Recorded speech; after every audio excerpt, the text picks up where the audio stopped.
چرا میخوام عجیب ترین برد تاریخ اسکادوسر رو نشون بدم. من اینجا میبینیم که 9 تا بازی همینجوری استیک گرفته بودم، 9 تا بازی و این بازی آخر نتم قطع شد، همین که چهارم شدم 0 جمع گرفتم. ولی ببینید که چجوری چهارم شدم بدون که اصلا تو بازی دقیقا قبل از اینکه برم توی بازی نتم قطع شد. ببینیمش، خیلی جالبه.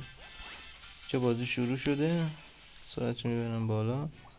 من همینجوری تو بودم مثلا کار نمیباره، خب اینجوری باید دهم بشم. ولی ببینید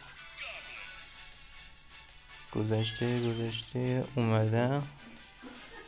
جالبه که توی همین دقیقه اول شانس من همشون مردن، بقیه هم دیگه رو دادن تیکه پاره کردن.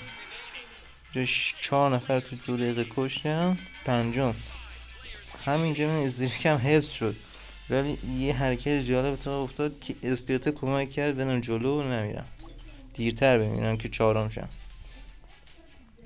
ببین اینجا این ریشا بیان داخله دمیج میخوری و میمیری. ولی اینجا ببین اسکلت چی کار میکنه، اسکلت میاد و من میکشه جلو تا چهارم بشم.